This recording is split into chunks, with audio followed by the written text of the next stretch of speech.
Hola, ¿qué tal? Muy buena tarde a todos y a todas. Espero que se encuentren de maravilla. El día de hoy pues regresamos a nuestras actividades post Semana Santa para dar continuidad a nuestro eh, pues justamente seminario de arte y derecho.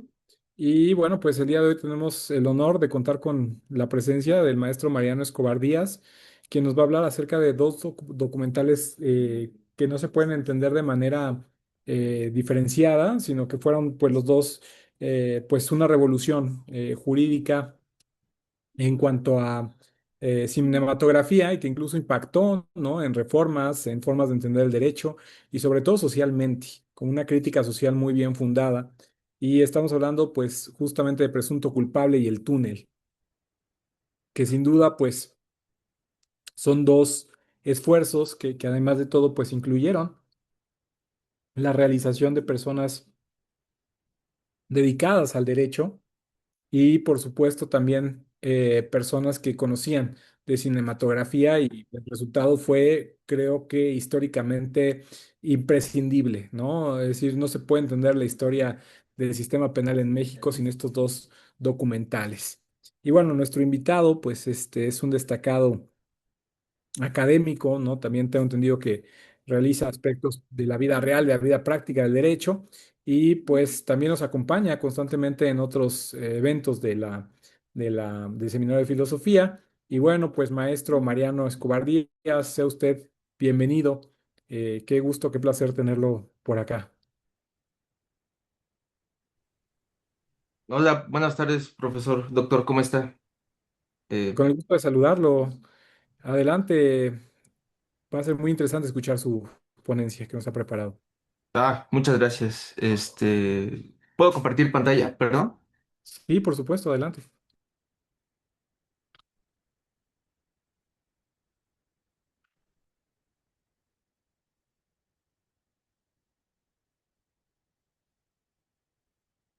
Listo, ¿se ve, verdad?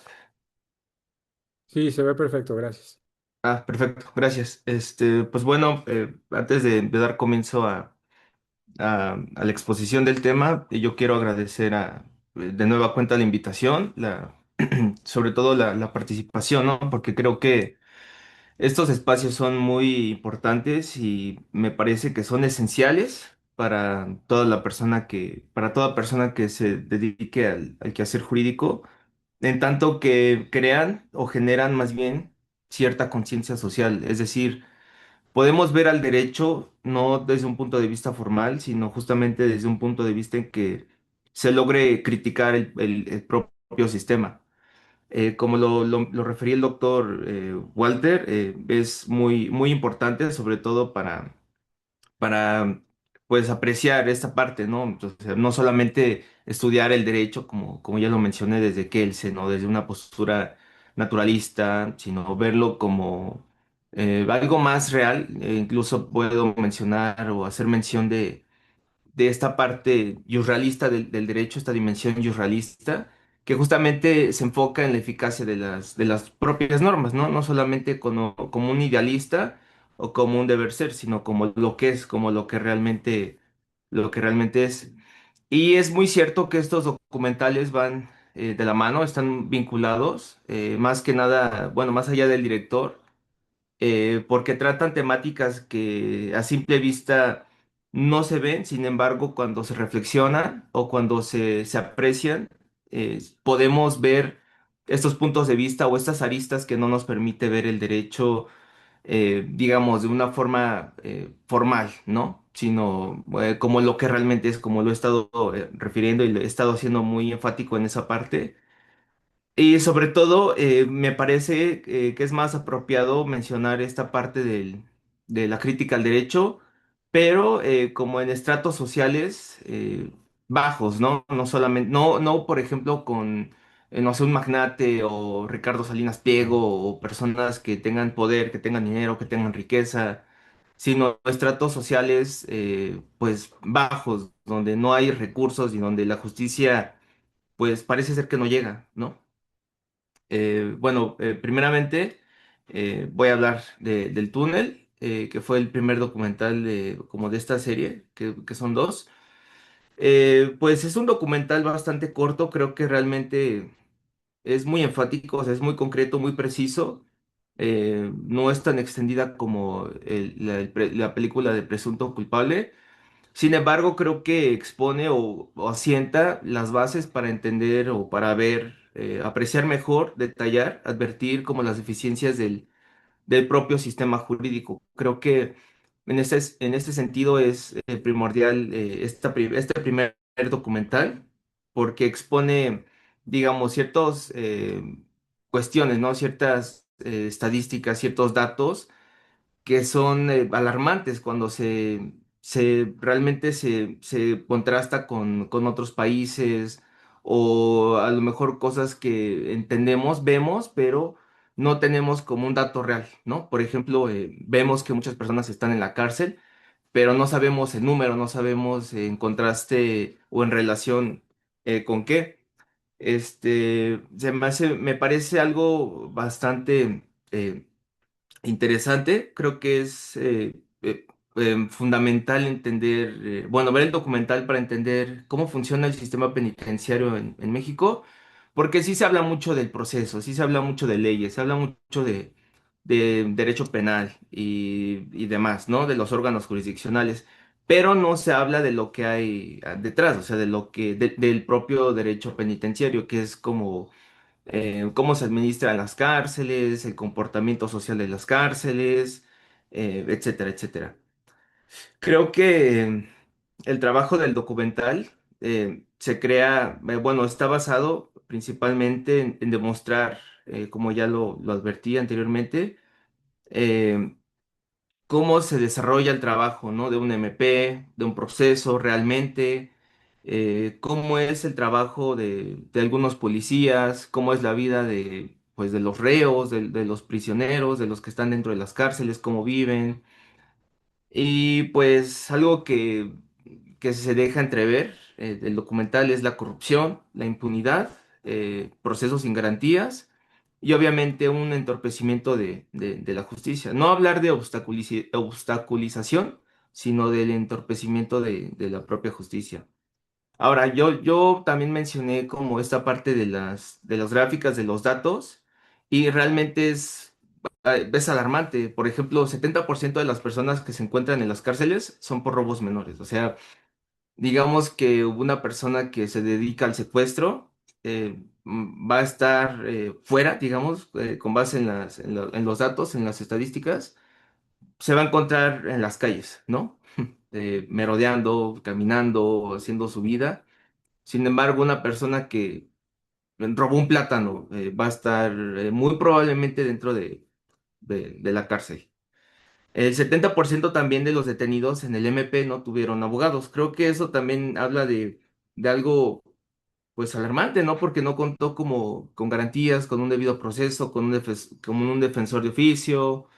El 72% de los detenidos en el MP fue incomunicado. Creo que eso también es pues cruel. Creo que eso realmente es una realidad. O sea, no solamente es que te meten a la cárcel, a los separos, estás en el MP, sino pues que te dejan incomunicado, o sea, no puedes hacer nada, o sea, digamos que estás atado de manos porque no tienes forma de comunicarte con tu familia o con alguien de confianza.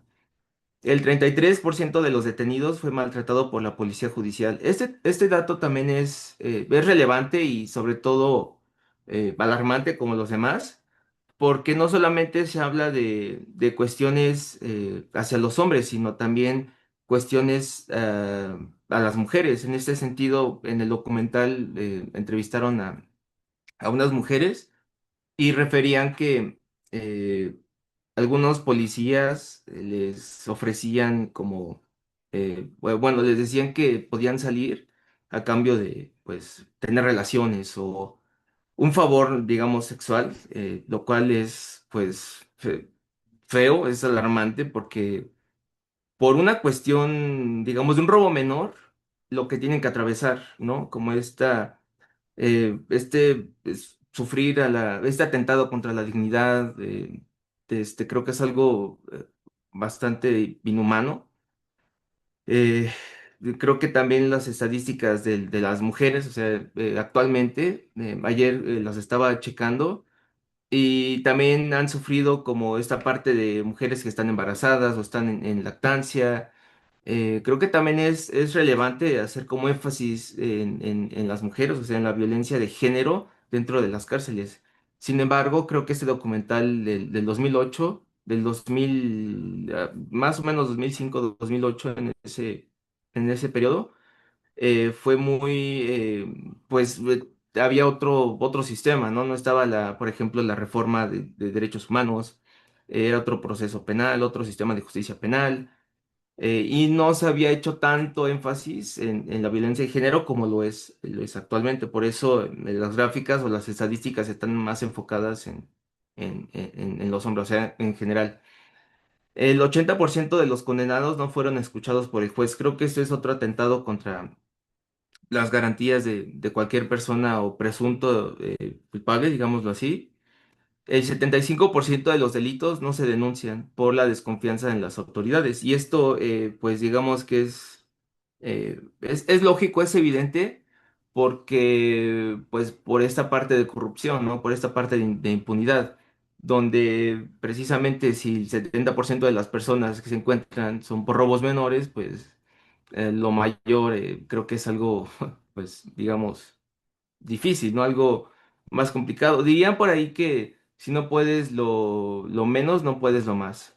Sin embargo, pues creo que este no es el caso. Creo que en México los MPs operan por cantidad, no por calidad. Incluso en el documental referían que los MPs, los policías, se llevaban un bono por hacer ciertas detenciones. Y con el fin de obtener ese bono, detenían a personas que pues no tenían nada que ver, solamente por lavarse las manos, ¿no? Digámoslo así.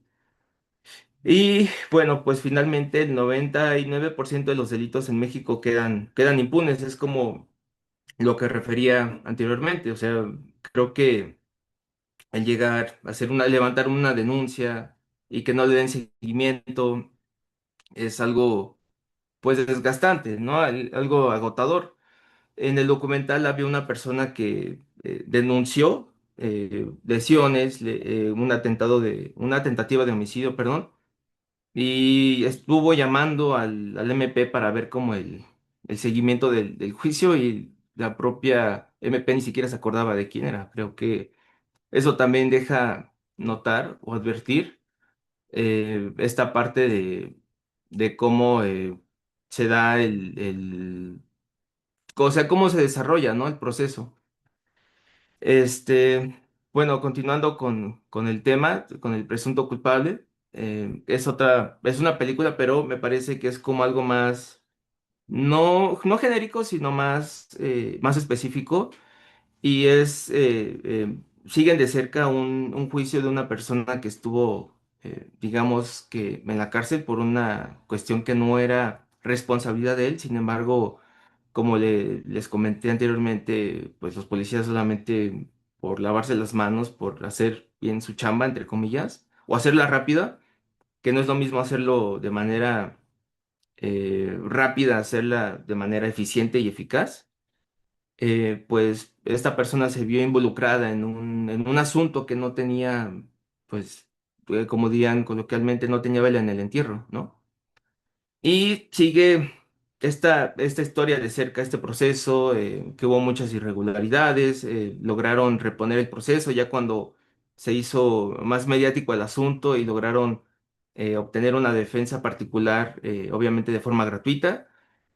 Y pues vemos el desarrollo de este proceso, vemos cómo funciona o cómo opera más bien la justicia, ¿no? Porque una cosa, como les comenté anteriormente, es lo que refiere el deber ser de las leyes, cómo debería de funcionar los órganos jurisdiccionales, cómo dice la ley, cómo deben actuar o conducirse los operadores jurídicos. Sin embargo, es cómo se conducen, ¿no? Cómo actúan, cómo se comportan realmente en un proceso, no solamente atrás digamos, de una pantalla o atrás de una televisión, sino cómo se comportan realmente en un juicio.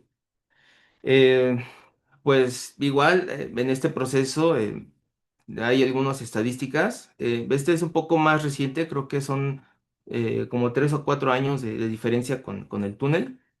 Pero, como les comentaba, este es un caso más particular, o sea, sobre todo por una persona que se vio tristemente en un lugar trabajando, o sea, ya se iba a su casa cuando lo detuvieron. Y pues tristemente, como lo señalaron por presión de los policías, pues se vio involucrado en un asunto que no tenía por qué estar ahí. No tenían por qué relacionarlo con algo que pues no había hecho, ¿no? Lo acusaron de homicidio cuando realmente no tenía nada que hacer, porque además el homicidio fue a 40 minutos de distancia caminando. Y pues es importante, ¿no? Recalcar cómo esta parte de evidenciar más que nada las deficiencias del propio sistema. Porque si a esta persona le pasó, ¿y cuántas personas no les ha pasado, no? Incluso en este documental referían que había al menos en todas las celdas 4 o 5 personas que eran inocentes. O sea, eso es ya como alarmante, ¿no? Y en el otro documental, en el túnel, también había personas que cómo se administra la cárcel, o sea, el sistema penitenciario. Si hay por ejemplo, una celda es para 6 personas y ya habían 12 o 13 personas, o sea, realmente creo que no hay condiciones también, o sea, ya hablando en un punto de vista sociológico, no hay condiciones para que se desarrolle o se lleve una vida, digamos, humanamente digna dentro pues, de una cárcel, ¿no? No hay tampoco recursos para que se administre. Y sin embargo, México es de los países con mayor población a nivel mundial, población que hay en los centros penitenciarios. O sea, realmente, pues, digo, no coincide la población de México con esas gráficas, ¿no? Si fuera China, India, que son países con mayor población a nivel mundial, tendría más sentido, pero México no. Sin embargo, es de los países con mayor población penitenciaria a nivel mundial. Ya volviendo un poco más a un tema más jurídico, pues esta persona, o bueno, volviendo al relato de los hechos del presunto culpable de José Antonio, que es el protagonista de esta injusticia, valga la expresión, me parece que es pues desgarrador, ¿no? O sea, realmente que estés saliendo de tu trabajo y te tomen preso por algo que no sabes ni por qué. Sin embargo, te señalan, ¿no? Como delincuente o como presunto culpable de algo que no tienes ni idea de qué es. Eh, Obviamente la defensa de José Antonio en un principio pues era pues, nefasta. Creo que, bueno, me parece que incluso el primer defensor de oficio que tuvo falsificó datos porque pues según era de Oaxaca cuando pues estaba pues trabajando aquí en México. Y pues consiguieron un abogado defensor particular que trabajó de manera gratuita, pudo reponer el proceso debido a las deficiencias, debido a las digamos, entorpecimiento de la ley, como esta obstaculización y sobre todo estas cuestiones que son como enredadas, ¿no? Que realmente no hubo claridad en el proceso y se pudo reponer como el proceso. Sin embargo, ya llevaba un rato ya en la cárcel. Bueno, posteriormente se repone el proceso, se presentan pruebas y al final, a pesar de que lograron plantear una muy buena duda razonable, el juez, quien fue el mismo que emitió la sentencia previa al reponimiento del proceso, dicta la misma sentencia. Incluso, pues, en una parte, en una escena de la película, el juez, del defensor de oficio, que es de José Antonio, menciona que copiaron lo mismo, o sea, literalmente copiaron y pegaron la sentencia, o sea, el decir de la sentencia. Se van a apelación y en la apelación no querían como recibirlos, o sea, estaban como muy negligentes, como muy renuentes a ver, ¿no? Como a observar, como a analizar el caso con mayor detenimiento y pues se nota que hay como cierta, no sé si decir, no sé si la expresión correcta sería flojera o como hartazgo, como para no revisar el juicio, ¿no? Porque digamos, no se juega con un juego, no un juego de video. Pierdes y vuelves a intentarlo, sino se juega con bienes, la vida, la seguridad, la libertad, en este caso de José Antonio. Y pues es lamentable que un juez de apelación no quiera realmente analizar, ¿no? Analizar de cerca o darle seguimiento al dicho del juez. Afortunadamente uno del tribunal, un magistrado, creo que analizó realmente eh, muy detalladamente y muy de cerca el expediente y convenció a los otros dos magistrados para emitir un veredicto donde se apela que bueno, que lo liberen, ¿no? Se ordena la liberación inmediata de José Antonio, después de haber estado 2 años y medio en la cárcel. O sea, no hablamos de un día, dos, sino 2 años y medio. Creo que es un tiempo muy considerable, ¿no? Realmente. Bueno. ¿Cuáles son las consecuencias de una indebida procuración de justicia? Obviamente, y a todas luces se ve que es un error judicial, ¿no? La falta de certeza jurídica, porque incluso José Antonio en una parte de la película, creo que es una persona muy intuitiva, como también lo refieren en la película, porque él, a pesar de que se ofrecieron las pruebas correspondientes y él sabía o tenía certeza de que pues no había hecho nada y además por lo que consta en los autos, no, no tenía culpabilidad, o sea, no había elementos para ligarlo o relacionarlo con un delito. No sabía cómo iba a proceder el juez. O sea, creo que esa parte la detalla muy bien José Antonio, como esta falta de certeza jurídica. También se sienta como este concepto de duda razonable, porque realmente no había elementos, ¿no? O sea, hizo dudar al propio testigo, sí, a los propios testigos, a los oficiales que lo detuvieron, a la persona que lo estaba, digamos, acusando. Realmente tenía elementos para asentar o asentar más bien esta duda razonable en el propio juicio. Ahora, también algo que a mí me llamó mucho la atención es que había presunción de culpa que luego se transformó en una presunción de inocencia. O sea, realmente me evolucionó el sistema jurídico bueno, tú eres culpable hasta que se demuestre pues lo contrario, no que eres inocente. Ahora eres inocente hasta que se demuestre lo contrario. Y bueno, ya hablando un poco más en una óptica o una arista social. En el documental del túnel había una persona que refirió la siguiente frase, que es mejor que en la calle esté un primo delincuente que adentro un inocente. O sea, esto también deja notar o se advierte como un daño social y psicológico, ¿no? Que es irreparable, que es, digamos, ya no se puede no se puede subsanar, no se puede sanar como esa parte, porque lo que ya vivió, como esa experiencia de estar dentro, de estar recluido, de estar viviendo a lo mejor maltrato de parte de los oficiales que lo custodiaban, creo que es algo que ya no es irreparable, ¿no? Y obviamente también esta parte del error judicial, que solamente es como, pues hubo un error, una falta no sé, de exhaustividad en el proceso, de no apreciar las pruebas. Creo que también es como una forma de lavarse las manos porque quien tiene la responsabilidad es el Estado. Sí, que pudo reponer el proceso, al final se apeló. Sin embargo, creo que algo muy cierto y algo que genera o puede generar conciencia social es que cómo se va a reparar o cómo se va a reponer ese tiempo. Cómo se puede, sí, cómo se puede reparar o reponer ese tiempo que estuvo en la cárcel, o sea, esas experiencias que ya, pues, a lo mejor con terapia psicológica, tratamiento o seguimiento psicológico, pero pues ese tiempo, ¿cómo se puede, pues, reponer? También relacionando un poco el tema del proceso, del presunto culpable, perdón.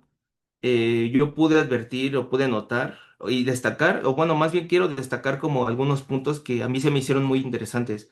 Por ejemplo, el licenciado Rafael Heredia Rubio, que fue el abogado defensor de José Antonio, opera como operaba operó más bien Atticus Finch, que es el abogado de la novela Matar a un ruiseñor, en el sentido que pues sienta una duda, ¿no? Una duda razonable. En el caso de Atticus Finch, él es defensor de una persona de color acusada de violación, de abuso sexual. Sin embargo, él sienta esta duda razonable de cómo pudo haber sido que tenga un golpe, digamos, en la parte izquierda de la cara, cuando mi cliente o mi defendido tiene, o sea, está imposibilitado de usar la mano derecha. O sea, no había concordancia con ciertas cosas, con ciertos elementos. Por eso a mí este abogado se me hizo clave, no tanto en la racionalidad como lo es este formalismo, ¿no? Entender al derecho desde este formalismo y desde esta forma cerrada, sino como lo razonable, o sea, como lo aceptable, lo sensato, lo prudente. Otra cosa también que a mí me llamó la atención y que me gustaría destacar es que el magistrado que aceptó ser entrevistado funge como el jurado número 8 en la película 12 hombres en pugna. ¿Por qué? Porque en la película 12 hombres en pugna igual están debatiendo de un homicidio y muchos se van como por la finta de, pues sí, ya vámonos a un juego de béisbol, ya estoy harto, lo que los demás quieran, yo quiero, yo voto. Sin embargo, este jurado 8 empieza a sentar como esta duda, ¿no? Empieza a dudar de los hechos, de las circunstancias, de lo que dice los autos, lo que dice o lo que consta en las actas contra lo que es en realidad. O sea, empieza a contrastar los hechos con la realidad. O sea, como esta parte de justamente de evidenciar, ¿no? De contrastar lo que dice la ley, lo que debe ser la ley y cómo es en realidad, cómo opera la justicia. Y bueno, pues también yo encontré, digamos, ciertas similitudes en cuanto a hechos en México. Me acuerdo que cuando terminaba la licenciatura, yo pude tomar derecho penitenciario como optativa, así como políticas públicas. Y en clase de políticas públicas, me acuerdo que vimos un documental justamente de unos militares que asesinan a dos estudiantes afuera del TEC, o sea, saliendo de sus clases. Creo que realmente fue un momento también como de mucha tensión, mucha militarización del país que se está viendo ahora, nada más que cambió el nombre a Guardia Nacional.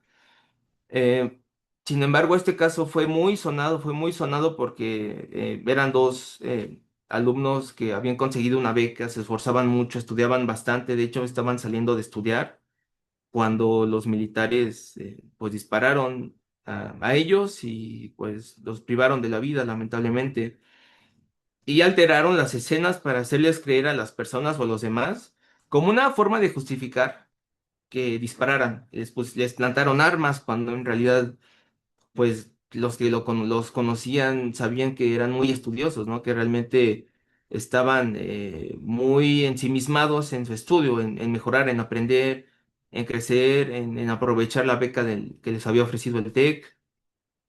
Y como esta forma de justificar, como este crimen, como esta atrocidad realmente se relaciona con esta otra parte de que vivió, digamos, José Antonio, porque realmente esta presión de los policías para decir a quien lo estaba acusando que mató a su primo, realmente creo que es una forma de evidenciar, ¿no? De relacionar como esta parte de impunidad, como esta parte de entorpecimiento, de obstaculizar la justicia. Creo que es, pues, lamentable y realmente, a pesar de lo que pasó, que fue en el 2010, también quiero evidenciar o hacer énfasis en que hasta el 2024 la sentencia fue ratificada. O sea, realmente, ¿cuánto tiempo pasó, no? ¿Cuánto tiempo pasó desde que ocurrieron los hechos hasta que se ratificó una sentencia que obviamente condenó a los militares, ¿no? Los hizo responsables por lo que ocurrió. Otro caso que también fue muy sonado y también yo encuentro mucha relación es el caso algodonero, el caso Campo Algodonero. ¿Por qué? Porque también habla de esta parte de violencia de género, como les comentaba, también no hay que dejarlo de lado, no hay que dejar de lado la violencia de género, solamente porque ahorita se está haciendo muy visible, se le está dando mucha visibilidad. Sin embargo, desde el 1993 al 2003, me parece, en esos 10 años, hubo un incremento exponencial en cuanto a la violencia de género, sobre todo en el norte del país. Y pues bueno, obviamente se hicieron estudios, ¿no? Como por la condición económica, social, como esta cultura machista, obviamente. Y lo que yo quiero referir en este caso es que cuando desaparecieron las mujeres, las madres obviamente fueron con las autoridades y las autoridades dijeron que pues se habían ido con el novio, ¿no? O sea, creo que una cosa no tiene que ver con la otra. O sea, realmente creo que desde ahí inicia, ¿no? Creo que desde ahí inicia como este entorpecimiento de la propia justicia, este decir, no, pues se fugaron, se fueron con el novio porque están en la edad, porque bla, bla, bla. O sea, realmente creo que eso no tiene nada que ver. Otra cosa también que cabe destacar en esta parte es como el acceso a la justicia, ¿no? Que sea un acceso a la justicia pronta y expedita cuando todo esto ocurrió en el 2001 y hasta el 2009 fue cuando se emitió una resolución de la Corte Interamericana. O sea, hasta esta instancia llegó este caso. Digo, y vuelvo a lo mismo, ¿no? Vuelvo a ser muy enfático en cuanto a la justicia pronta y expedita. Creo que realmente hay muchas deficiencias en el sistema jurídico mexicano y creo que estos dos casos, además obviamente del documental y de la propia película, son un claro ejemplo, ¿no? Un claro ejemplo que hasta instancias internacionales llega a un juicio, algo que es grave, que a lo mejor a simple vista no se ve como grave. ¿Por qué? Porque no lo vivimos nosotros, porque no le pasó a alguien cercano a nosotros, porque fue en el norte del país, o sea, lejos de la capital. En fin, puede haber un sinfín de situaciones por las que se puede minimizar esta situación, pero ya cuando se empieza a analizar los números y las estadísticas, se aprecia que es algo grave que está ocurriendo. Bueno, ya como conclusiones o como conclusión, a mí me gustaría relacionar o destacar eh, lo que pasó, o sea, como este tema del derecho, de esta deficiencia en el sistema penitenciario y esta falta de acceso a la justicia con una novela de Franz Kafka que a mí me gusta mucho, que es El Proceso. Justamente esta parte del túnel, ¿no? Que me gustó mucho esta frase, que es como inicia el documental del túnel, que en México la cárcel y los juzgados se conectan a través de un túnel. O sea, lo que pasa por abajo de la mesa, digámoslo, ¿no? Como una metáfora, más o menos decirlo así. También me parece que Franz Kafka en su novela El Proceso refleja muy bien esta parte, ¿no? Esta parte como de la burocracia, como esta parte de los laberintos, incluso, ¿no? En los juzgados, que algún día despierta y le dicen que está detenido, que está acusado de un delito, pero no está detenido, pero nadie le dice nada, nunca se entera de qué qué le estaban imputando, como esta parte de los papeles, como estas escenas, ¿no? En los pasillos donde están los estantes llenos de documentos, el abogado de oficio de Joseph K., que es el protagonista del proceso, que se la pasa escribiendo, pero nunca le afirma nada, si le dice que van bien. Creo que esta parte también refleja muy bien, ¿no? Para las personas que no entienden de derecho, como por ejemplo José Antonio, que no sabía cómo iba el proceso, que no sabía pedir informes, que no sabía lo que seguía en el proceso. O sea, realmente es, pues, digamos, lo que es muy, muy feo, ¿no? Estar como en una situación. Y por ejemplo, en la parábola de acceso a la justicia, que está esta persona, que está el guardián, que muere sin haber recibido la justicia, creo que es esta otra parte, ¿no? Creo que refleja o se refleja como como dije, en estos estratos sociales, porque incluso en el túnel referían que las personas con lana eran los que tenían como la justicia. Y como en el caso de José Antonio, que era un comerciante que se dedicaba en sus tiempos libres a bailar breakdance o hacer rap, o sea, canciones de rap, pues obviamente no iba a tener como esta influencia o estos medios, ¿no? Esas herramientas o instrumentos para obtener una justicia. Y Orson Welles, que es el director de la película del proceso, hace una frase muy, muy padre que creo que puede reflejar lo que sintió José Antonio y las personas que han estado en esta situación. ¿Qué es la lógica de esa historia? ¿Es la de un sueño o una pesadilla? O sea, realmente no tiene lógica, ¿no? Lo que pasó. O sea, no había algo lógico, algo sensato como para haber vivido esas experiencias que lamentablemente, pues, son irreparables. Y pues bueno, eso es todo de mi parte y muchas gracias por su atención. Pues muchas gracias, maestro Mariano. La verdad es que sí, el, el túnel, yo creo que es en particular, ¿no? Es un caso muy lamentable también, ¿no? Muy, muy particular y también muy doloroso, igual que presunto culpable.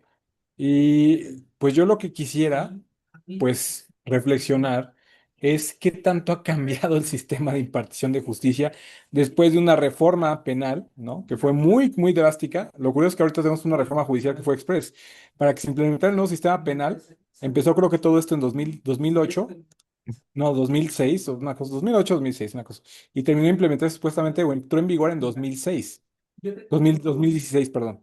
Entonces, y ahora nosotros tenemos reformas express como la judicial que entró en vigor luego, luego, ¿no? Y hubo una cosa terrible, ¿no? La gran pregunta es, ¿realmente cambió? O sea, ¿cambió el sistema de impartición de justicia después de estos documentales? Claro, cambió legislativamente, ¿no? Pero realmente hubo un cambio significativo, es decir, podemos ver que haya una transformación en la forma en que se piensa la justicia. Esa sería, pues, mi pregunta, ¿no? ¿Usted qué opina, no? Realmente toda la serie de reformas que siguió después de estos dos documentales realmente nos aseguraron una transformación en el sistema judicial, sobre todo en materia penal.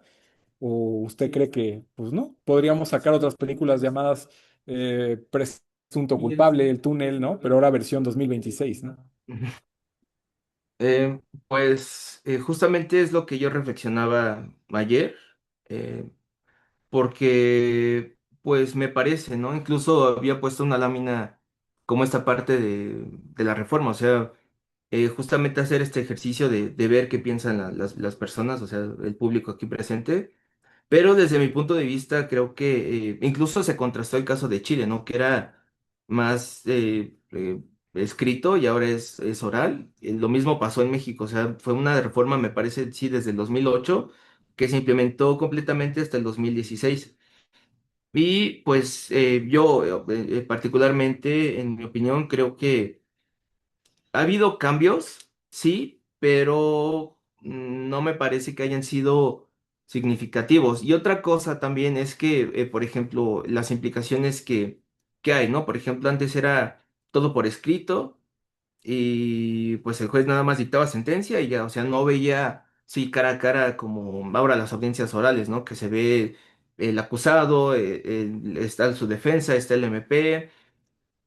Y lo que ahora a mí bueno, ahora lo que también es concerniente es como esta parte de los prejuicios, o sea, realmente antes sí no podías ver a la persona, ¿no? Creo que eso era una ventaja y una desventaja al mismo tiempo porque no se podía ver a la persona, o sea, no se podía poner en el expediente, es una persona de tez morena, con aretes, tatuajes, bla, bla, bla, o sea, realmente no había como esa información o algo visual ver a todo como más como, digamos, no imparcial, pero sí como esta figura con la que se representa el derecho, ¿no? Como esta mujer con como con unas pesas y con los ojos vendados. Sin embargo, cuando se traslada al sistema penal, pues el juez o la jueza ya pueden observar a la persona, ya pueden tener, digamos, como esta parte de prejuicios, ¿no? Por ejemplo, ya si es una persona de color, si no le cae bien, si no se conduce, no sé, de forma amable o cualquier otra situación. Creo que también hay un sesgo ahí, creo que esa parte también está muy, muy sesgada. Incluso, pues yo lo pude ver, ¿no? En laboral cuando llegué a trabajar en esa materia que había como una carga emotiva, como un sesgo, como este prejuicio de que los patrones eran los malos y los buenos, los pobrecitos, eran los trabajadores. Creo que también es una parte, pues, importante, pero creo que también hacer énfasis en que la justicia nunca va a ser al 100% objetiva. O sea, lo que se pretende es que sea lo más objetiva posible, pero también observar de cerca o tener en cuenta que puede haber una parte muy sesgada, puede haber mucha imparcialidad, subjetividad de por medio, no solamente como he referido a la aplicación de la ley, y ya no, sino cómo funciona o cómo opera realmente la la justicia. Y bueno, volviendo al tema, bueno, contestándola más bien, creo que sí ha habido cambios, pero también ha habido implicaciones y creo que no ha habido estos resultados significativos como se pretendía. Creo que sigue habiendo el mismo tema. Pues sí, efectivamente, yo creo que en realidad el problema no era el juego, eran los jugadores, ¿no? O sea, al final del día el sistema penal tenía muchas deficiencias, pero las deficiencias eran de los operadores, no del sistema en sí. Y el problema es ese, ¿no? Que actualmente el nuevo sistema penal, el sistema penal acusatorio, pues también se presta a una serie de inconsistencias e incluso corruptelas, ¿no? Entonces, pues al final del día pues yo creo que no ha cambiado mucho la situación y también podemos encontrar un sistema bastante podrido, bastante eficiente y pues ahora con una reforma judicial que no tiene ni pie ni cabeza, que francamente está destinada pues al fracaso, ¿no? Entonces, pues yo quisiera abrir el micrófono por si alguien más quisiera plantear alguna cuestión, alguna duda, ¿no? Por aquí decía Estefanía Aura, ¿no? Me llama mucho la atención, aquí dice algo bastante interesante, dice, retomando las posiciones de estos documentales, me gustaría mencionar que es de vital importancia, que es que en el medio cinematográfico se expongan temas tan elementales eh, del derecho para que esté accesible a todo público y que el conocimiento no solo sea privatizado para los profesionales en derecho, sino que expanda más a otros sectores de la población y más porque no deja en total ignorancia al individuo todas estas situaciones indulgentes y de debidos procesos, sea de conocimiento público y no se idealice la cárcel, se tome un criterio sobre las personas las que se encuentran ahí. No sé si hubiera algún comentario, maestro Escobar, de este comentario que nos hace nuestra distinguida participante Estefanía Aura,